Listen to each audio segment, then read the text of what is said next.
Okay, good day. Paano ba mag-solve o mag-calculate ng heat load ng isang building? So, yan yung ating pag-usapan. Quick review or sample of heat load calculation. So, in this case, gagamitin natin tong floor plan na to. Okay, floor plan. Gawa po ito ni Hias. No? So, floor plan. Building 2, hinati sa 4 na zone. Okay, anong zone yan? Ito, zone 1, zone 1, zone 2, zone 3, zone 4. Okay, ngayon, ang ating papag-aralan, itong zone 1 lang. Quick lang ito para at least you know how to use and calculate this. Yung heat load. So, sa ating heat load, meron tayong, tandaan nyo kaagad, yung northing, no? So, yung northing, ibig sabihin, meron kang north, meron kang south, meron kang west, meron kang east, di ba? So, in this case, ang ating north, itong si taas. Ito yung south sa ibaba. Ito yung west, yung ating W. Ito yung east. Kaso lang, sa case na ito, yung ating east ay nasa loob ng building. Yung wall niya, itong wall na to. Ito, wall. Yan na yung east, sa zone 1. Sa left side, di ba? Left side siya. Yung kanyang west, ito, naka-expose sa araw. Pwede natin calculate yan. Okay, yung north sa taas, exposed directly sa sun, pwede rin natin calculate as wall or glazing, kasi hindi naman na wall masasabi yan, salamin yan eh. So, ang tawag dyan, glazing. Ang south, hindi siya glazing na masasabi kasi nga nandito lang sa loob ng building. So, ang south ay partition ng ating turing dyan, at yung east ay partition din ng zone 1. So, zone 1 ang ating kinakalculate. Ano? So, pupunta tayo ngayon sa Excel sheet na pinrovide natin sa inyo. So, dito, isi-save as natin siya in this device. Sa device ko, siyempre, sa inyo, sa device nyo, kung saan nyo gusto ilagay. Na madali nyong hanapin, tandaan. Okay, sa akin dito, BSME, air conditioning, first sem lang. So, tawagin ko itong sample. Okay. Sample heat load calc. Heat load calculation.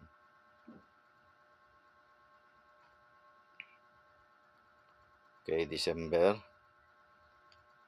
24, 20. Sorry, December 24. 2023.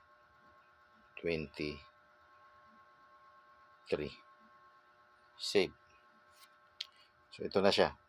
So, dito, hanapin natin, maraming rito, no, worksheet. Okay, dito tayo sa number 7. GHD. Glazing heat gain.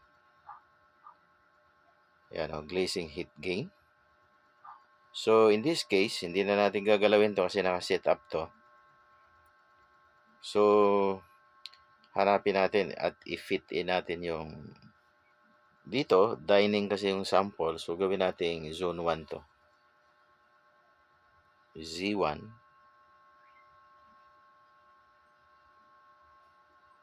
Para ma-relate natin. So, sa Z1, meron tayong area ng window. Ang area ng window dyan, sa north, di ba? So, meron tayong north sa Z1. North, ayan, N. Ito ba? This one. Sukatan natin ngayon. So, sa akin, kagamitan ko ng parang AutoCAD to eh. Nandito. Okay, and then, actually, this is 40, no? 40 to. So, i-clear ko lang yung ano para at least.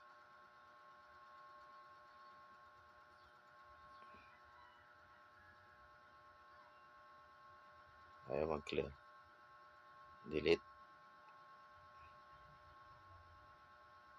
Ang sinabi, tip, use the 5 drawings. Up to 5 drawings can open at the same time. What do you mean by that? I'm not asking for any drawing. I just wanted to. Ayan, mali pala yung aking pinipindot. So, clear. Clear lahat ng comment. So, clear ko yung comment para makapag-sukat tayo. So, ito yun. 440. Yan yung north na glazing natin. So, ito yun. So, hanapin natin ang area noon.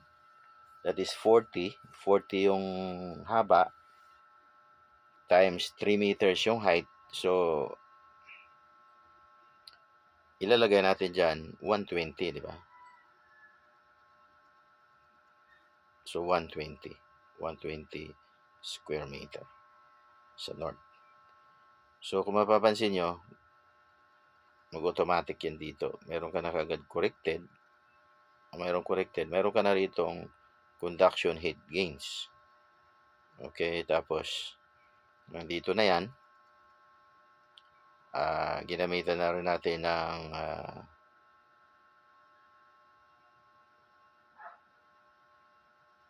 solar heat gain factor, yung SHGF. Okay, meron tayong solar heat gain coefficient na 0.4. So, T-times lang yan. So, ito na yung naging result in terms of heat, radiated heat gain. So, yung solar na na-receive ay total na to, no? Total na yan, ibig sabihin yan, radiated plus yung conduction. Ito. Okay? So, yung radiated ay ito, 23,606 watt. Yung kanyang conduction heat gain is 40,273.2, which is galing nga dito. Okay? So, ang formula niya, nasa ibaba lang nandito. Ayan, yung wall heat gain is ito. U value times glazing area times cooling load. Temperature difference ng W plus glazing areas times SCL times SC. Yung glazing area, ayun pa rin, 120 in this case. Tapos, yung kanya SHGF is 249 times natin sa AC, which is 0.4. So, nakuha natin yung radiated heat gain. base sa equation na to. So, dalawa yan, class, no? Pagka glazing ang ating pinag-uusapan, meron tayong radiated. Ito na nga. Meron tayong conduction heat gains. Okay, so dito, pinakita na rin natin to before na kinokorek itong corrected CLTD values ay na dito. So, in this case, dalawa lang yung mayroon tayo. North, nandito na yung nilagay na natin yung north. Tapos, base sa drawing, ay meron pa yung west. Yung west natin, hanapin natin yung west dito. Ito. Okay. Ngayon, wala na tayong south. Okay, wala na rin tayong south. Wala rin tayong east. In this case, template natin. Wala parehas. So, okay lang. So, burahin natin to. I need to clear this. Sana yung clear.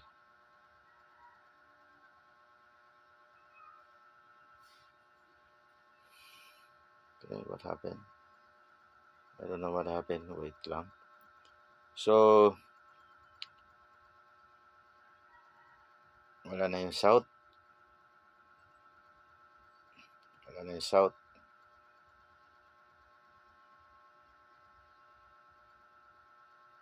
Wala na rin yung south. So, meron tayo is north and west. Sa north, okay na. Yung area is 120. Ngayon sa west, titingnan natin. Sa west, ito siya. Di ba? Itong wall na to is 50. 50 yung sukat. So, yun ay lagay natin 50 times 3. Area kasi hiningi ang formula. So, dito, yung naka-expose sa sun is 150. Clear natin. Lagay natin yung 150. 150 ba? Yes, kasi 50 times 3. Yung 50 yung haba ng glazing. Yung 3 is yung from sahig, di ba? From halimbawa, second floor to third floor. Yung pagitan nun. Nandun nakalagay yung bintana or glazing. So, lagay natin 150, then matic magkakaroon ng calculation. So, ito yun. Ito na yung conduction heat gains. Alaki. Tapos, ito yung radiated heat gain. Ayan siya. Itaas. Ito yung total. Okay. Dalawa. So, may subtotal ka ngayon.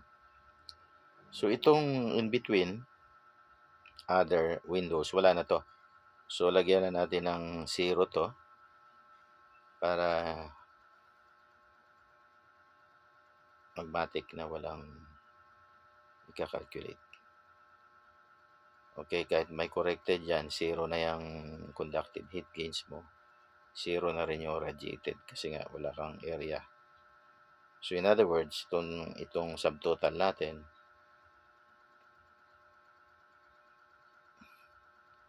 ito na yung total. Wait lang, bakit nawala yung total? So, it was not there from the beginning. Hindi, meron eh. Okay, so,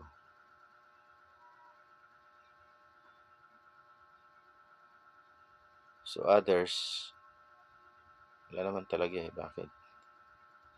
Nawala yung, kung delete natin yan, ba't nabubura? Wait lang again. So, may formula, may naka-formula lang siguro 'to.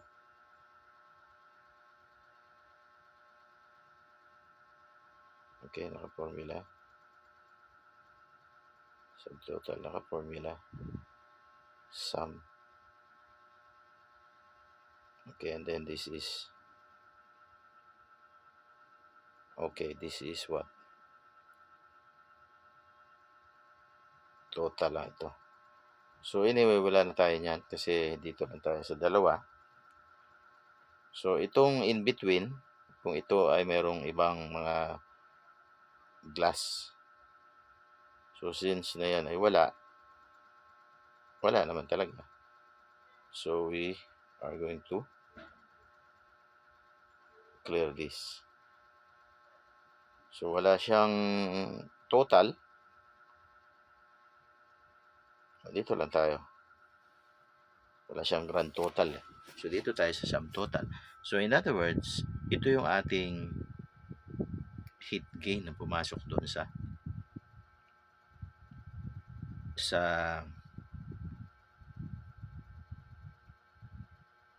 zone 1 coming from the radiation ng araw. Class, dalawang exposure lang yon. Nakita nyo? Ang laki. Diba? 386,795.70 watt. So in other words, this is in kilowatt, this is 386.8 kilowatt. So grabe, di ba? So sa dalawa lang 'yon. So kung mayroon pa tayong iba pang mga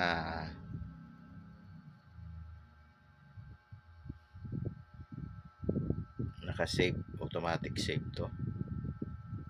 Okay lang. So yan 'yon. So in other words, yang 386.8 galing lang yan dito sa heat gain class. Okay, heat gain. Nagaling yung Q mo, nagaling sa labas from west side ng building, papasok yung Q, at saka yung north side ng building, papasok yung Q. So nag-gain ng zone 1 mo. Okay, so hindi naman nagtatapos yan dyan. Clear natin. So balik tayo rito, tuloy natin yung ating calculation. So ang pangalawang calculation natin is yung IHG. Ano ba yung IHG? This is internal heat gains. So ano ang mayroon sa ating internal heat gains? So ang internal heat gains, nandiyan dyan yung mga tao na nakaupo. Meron tayong lighting, di ba?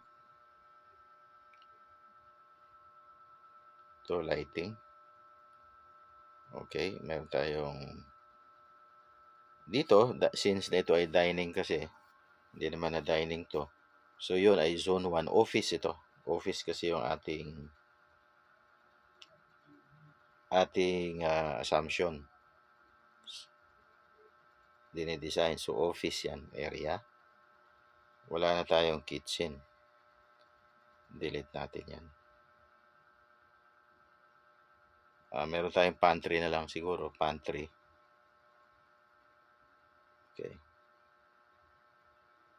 Okay. Tapos, nakalagay dito yung heat gain ng tao. Insensible. In latent. Tapos yung quantity. So, yung quantity ng tao, paano natin makukuha in this case? So, ito yung mga rates ng tao. depende sa kanyang ginagawa. Adult male, sensible, heat gain, latent heat gain. So, nandito siya. So, kung ikaw ay depende sa activity, kung ikaw ay nasa factory, nasa bowling, etc. Okay, doon natin makikita. So, in this case, nasa office work, ayan o. So, ang heat gain dito sa office, adults, no? Wala namang batang nag-o-office, so adults yan. So, 70, yung sensible, 45. 45 yung latent heat. So, ilagay natin yan dito. Okay. So, 94.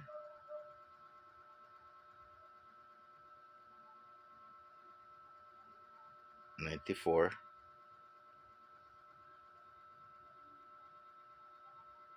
Okay, then sa latent heat is 45. 45. Okay, so mayroon na tayong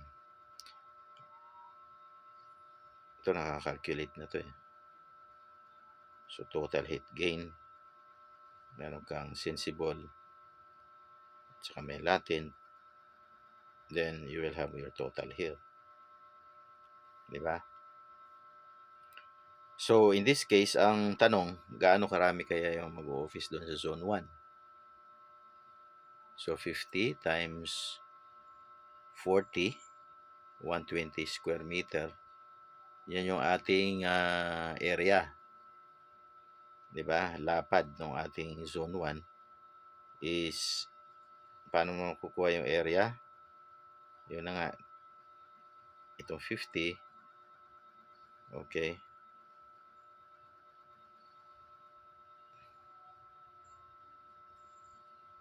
I-times mo siya sa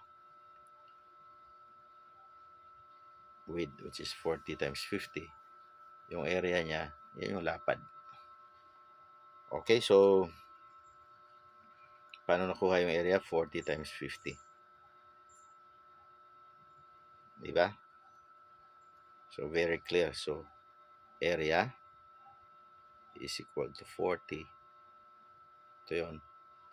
Times 50. Okay, and that is equal to how much? Mali pala ako. So, not 120, but 2.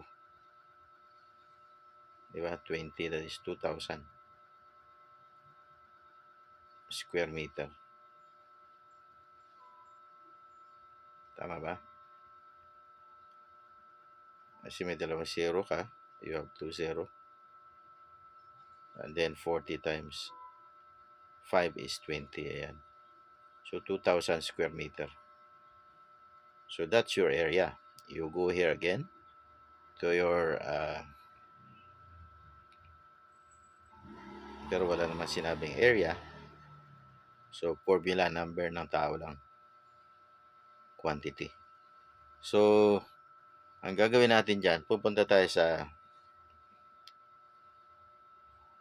standard. So, may standard yan. Let me check kung meron ako rito. Yung ASHRAE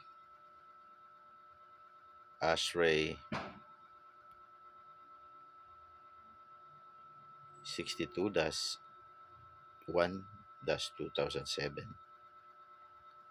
And there we can find wala rito. So, 90 lang, no? I haven't it. So, i-assume natin, going back, no? So, pwede nating i-search sa internet. Okay, ASHRAE 62,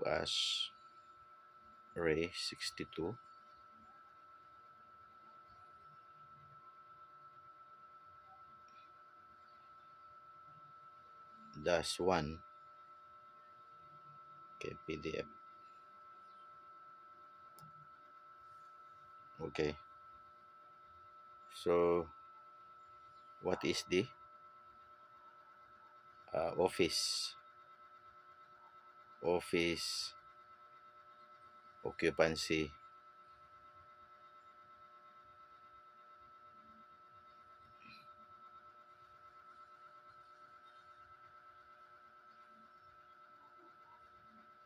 number of occupancy number of occupants number of occupants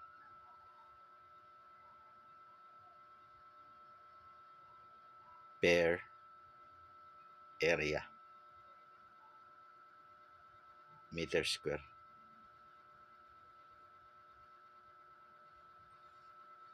So more or less bibigay sa atin yan, but in this case hindi binigay, so we have to download it and then check it out for ourselves. So gagawin natin, download natin, okay, and then we will open it.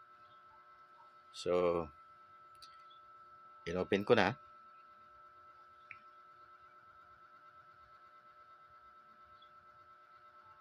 Okay, ito siya. So hanapin natin yung sinasabi ko, no? So nasa internet lang, if I'm not mistaken, nasa 100, nasa 32 or 36, page 36 or 32 lang. Okay, so we are at yan, ito na yung sinasabi natin. Okay, so may minimum ventilation rate. That's not what I want to find. I want to find the number of tao. So, however, sinabi niya rin yan dito. Ayan. Napansin niyo? Occupant density. So, number yan. Ibig sabihin ito, mga number ng tao per 100 square meter. So, nandito yung occupancy category, animal facilities, correctional facilities, educational facilities. Okay, and then you have your kitchen, restaurant, commercial. Okay, and then you have your hotel, motels, resort, dormitories. You have your banks, miscellaneous spaces. You have your office building. So here we go. So office building tayo. So sa office building, inano pa niya, no? Binreg down pa niya. Meron tayong office building, merong break rooms, main lobby, but we wanted to know the office space. And that is actually office space.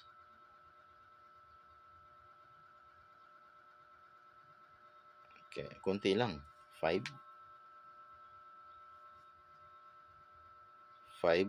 numbers per square meter, 100 square meter. I think that is not correct. So, office space. Ngayon, kapag ay reception area, mayroong 100 tao per 100 square meter. Pagka telephone and data entry, 60.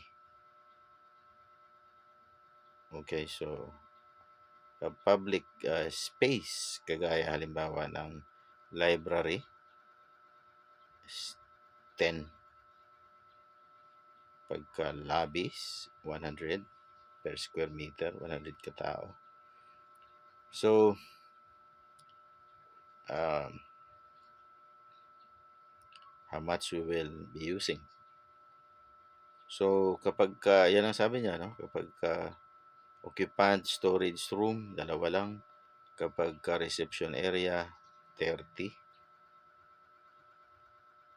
Pagka office space is 5. Hindi ko alam kung yan ay pang manager, meron silang sariling cubicle.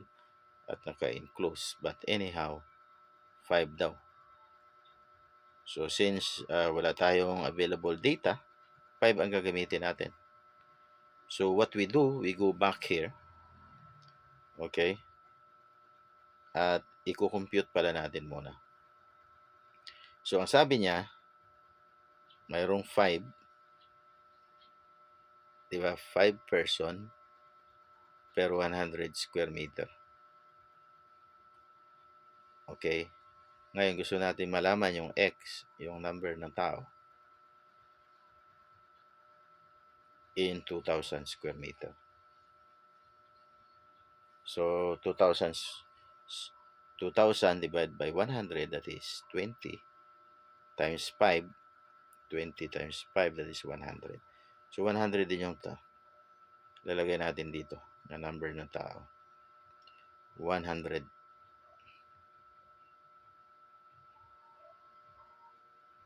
Okay, 100 lagay natin. So you can see. So from here, nung nailagay na natin yung quantity, yung number ng tao, nag-pop up yung 9,000 watts. Sa tao pa lang, na 100, meron ng heat gain na 9. So sa pantry, we don't know how many people are there kasi yung pupunta doon, yan din yung nasa office, 100. So sometimes maybe merong pupunta dyan o merong workers na dami rito kasi kitchen ngayon. Ano? So meron dyan na dalawang stay-in, meaning, mali yung 50 ng quantity ng tao. Sabihin natin dito ay sa pantry meron na siya empleyado na 4. 4 lang yung nagtatrabaho diyan. Okay, so meron silang maliit lang na heat gain. So pagdating sa lighting ng office, baguhin natin to office area na to, o zone 1 office. Zone 1 office area, office intern. So ang ating area is actually 2,000. Diba 2,000 yan? So clear natin, lagay natin 2,000 square meter. Okay, ngayon sa office area, zone 1, meron tayong 20 watts per square meter. So galing yan sa standard. So yung ating janitorial and toilets, meron tayong koridor. Huwag na nating lagyan ng koridor to. Airlock, wala rin tayong airlock. So sabihin natin 0 yung koridor. Okay, 0 yung airlock.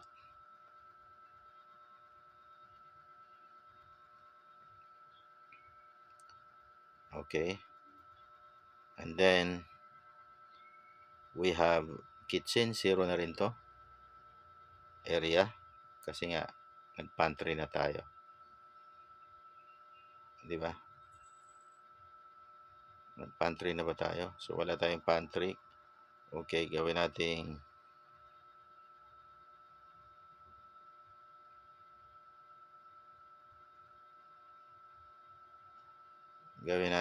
pantry area.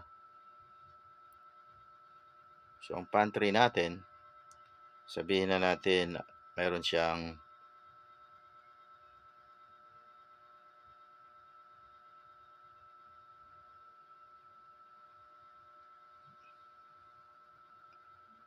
ang pantry normally is, ayan, sabihin natin 120 square meter. At ang office is 0 na to. 20 ang ginamit niya rito. So, meron tayong total na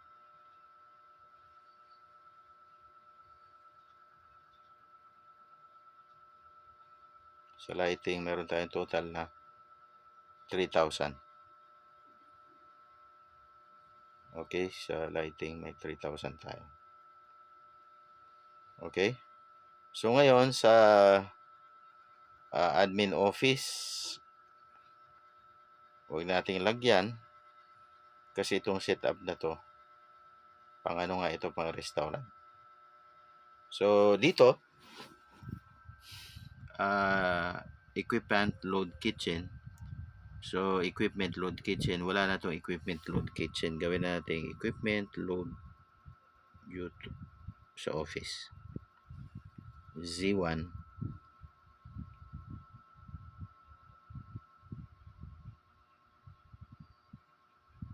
Okay, this is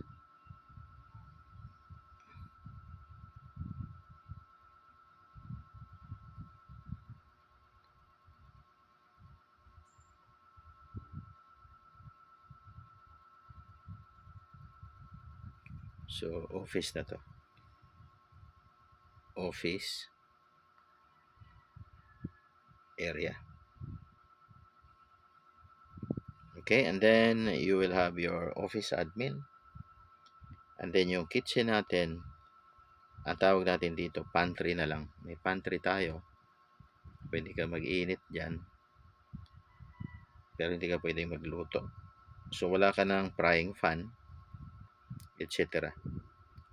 So sa admin office, meron, i-assist na lang natin para mabilis tayo. And then sa dito,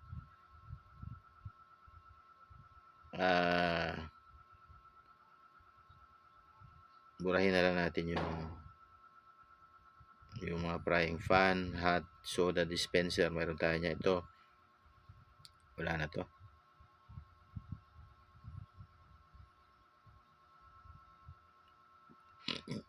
Okay, wala na yan. Okay, wala na. Food display case, maaaring meron. Soda dispenser, coffee, meron pa rin. Rapid steamer, wala na to. Rapid steamer. Okay. Tapos, universal holder cabinet. Sabihin natin meron pa yan. Counter, cradle, etc. So, sabihin natin, mayroon yan. Okay, malaki kasi yung ang office. So, yan yung ating internal heat gain. Ano pa? Pupunta tayo ngayon sa number 9. Heat gain summary. Ito na tayo. Heat gain summary. Meron tayong heat gain through roof. Wall. Roof. Doors. Glazing. Occupancy heat gain. Nagawa natin yan nung lighting heat gain. And then equipment heat gain ay kunti na lang. Tapos yung kitchen natin ay wala na ito, no? Kasi wala naman tayong kitchen. So, 0 na yan.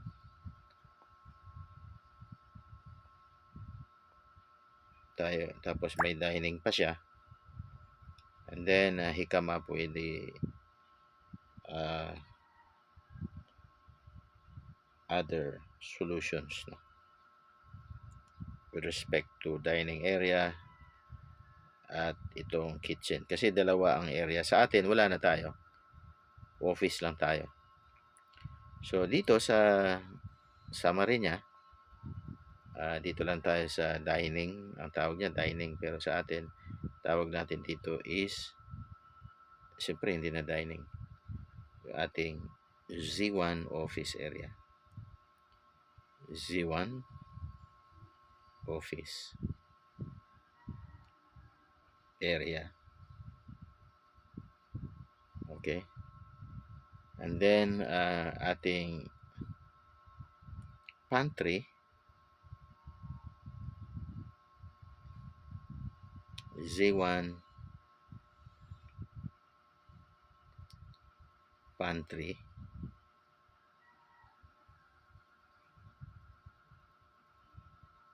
area. And then meron kang equipment, dining, and iba niya, no? Yung equipment, summary ay mayroong office,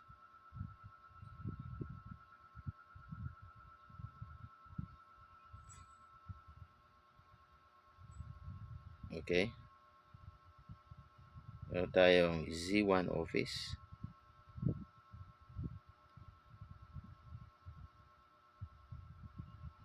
area, and then we have pantry,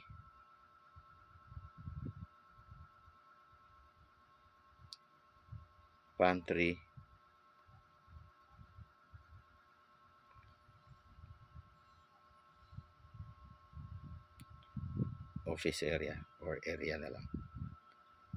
Okay, and then meron pa talaga siyang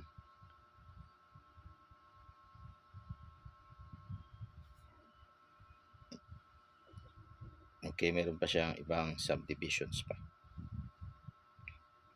So yan yung ating heat gain summary. Pero babalikan natin yung wall. Diba? Dito sa wall kasi, wall ito, exposures. Dumiretso kasi tayo sa heat gain, diba? Ng glass dito. Okay, yung glazing. Ngayon, paano ba yung door, sir? Paano ba yung wall, sir? Yan. So sa wall natin, halos meron yan. Maliit lang pinagpapatungan ng ating salamin, no? Depende sa design. Meron namang glazing na tuloy-tuloy para nakabalot yung building ng salamin. So, ang inassume natin na nakabalot, so zero na to. Wala na tayong rito, maliban doon sa area. Dito siguro, clear. Ito, yung area na to.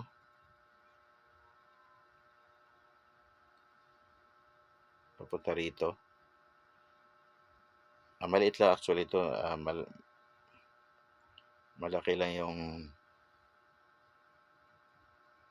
ni Hiyas, no? Yung kanyang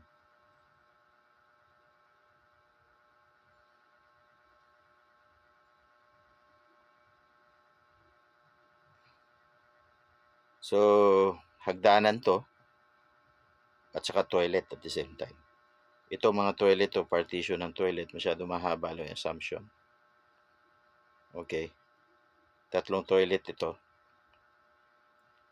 Ito tatlong toilet to. Toilet 1 pang female. Toilet 2 pang male. At tapos meron tayong toilet 3 na pang general gender, no? Tapos itong area na to is stair. Okay, stair yan. So dito hindi ka naman pwede magsalamin, no?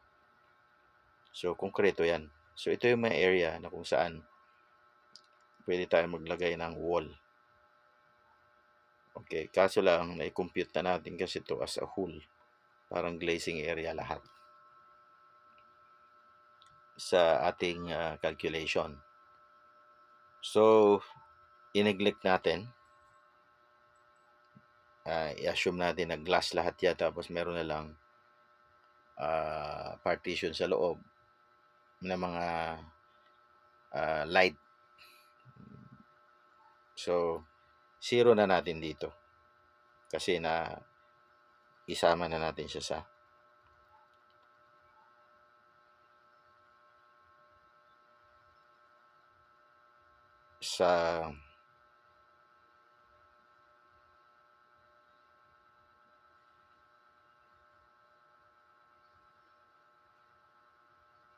clear.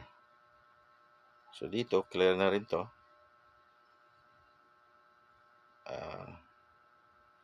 Para zero na yung heat gain mo.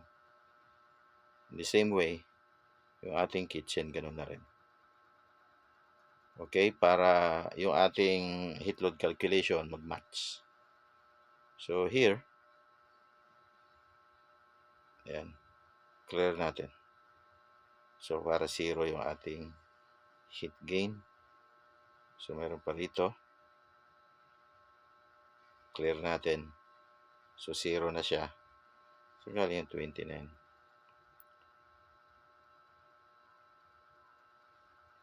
Okay, so meron pa rin dito.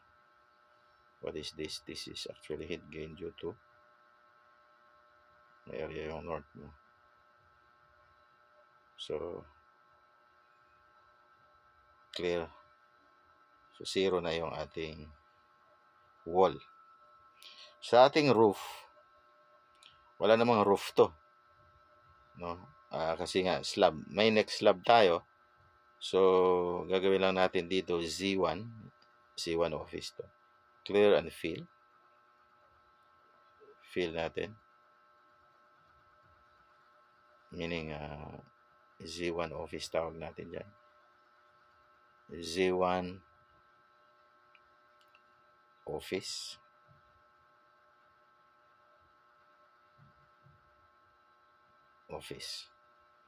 Ito pantry na tawag natin dyan, pantry.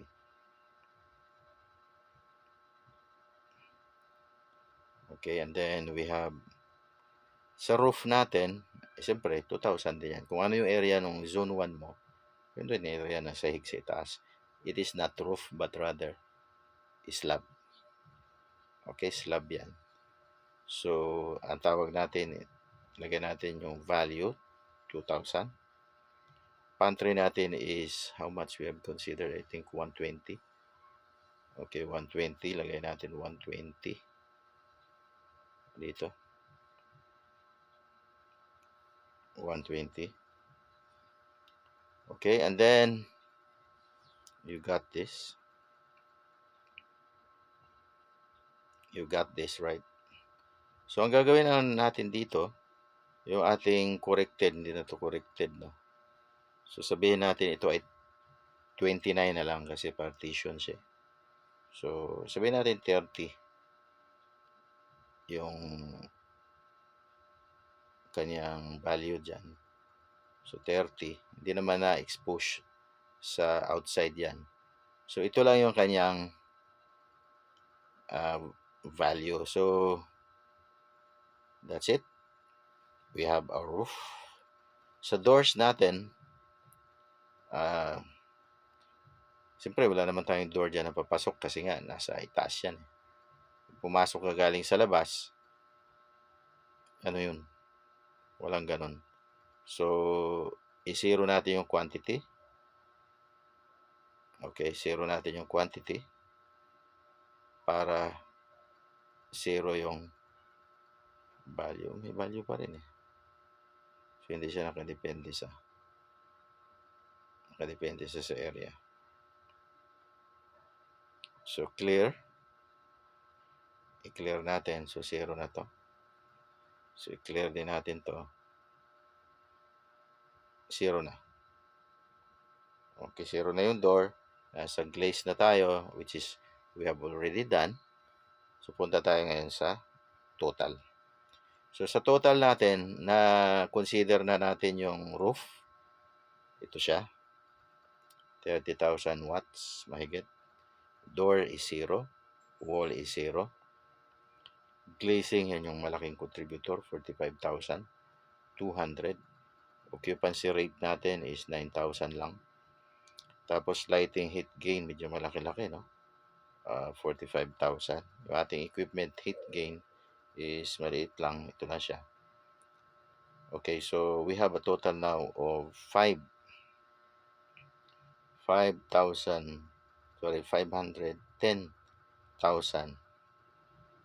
Okay.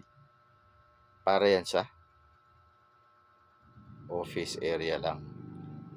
Okay, kasi hiniwalay kunyari natin yung pantry. So ang pantry natin, meron siyang 31. Okay, tapos ito, equipment summary, dining area. So meron tayong total na. Meron pa siyang duct heat gain, ano, etc. Pero actually, wala na dapat to. Okay. So for the sake of ano lang, sabihin natin mayroon. Okay, merong duct heat gain, may fan heat gain at saka outdoor heat gain. Sabihin natin mayroon, ah, malalaki yung value rito o kasi nakadepende sa heat gain at saka space. So, overall, we have this. Okay, 557,000 kilowatt. Okay, ngayon, i-times natin ang ano yan. Sensible heat gain natin, 0.9. So, anong nangyari dyan? Yung ating latent heat divide by yan o, yung ating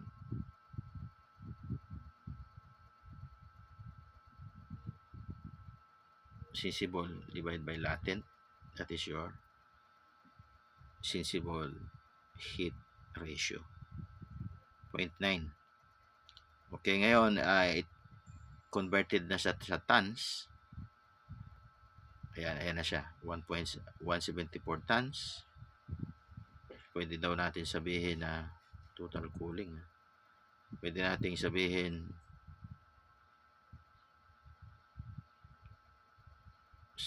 total cooling is ganun.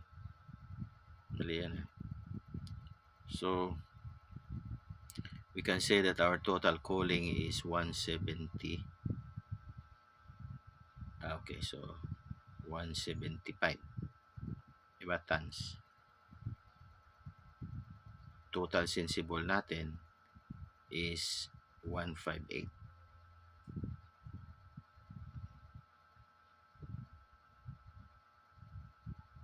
Okay, yan yung ating capacity, 175 doon sa zone 1. Okay, so 175. Hanggang dito lang muna tayo. Thanks. Bye for now.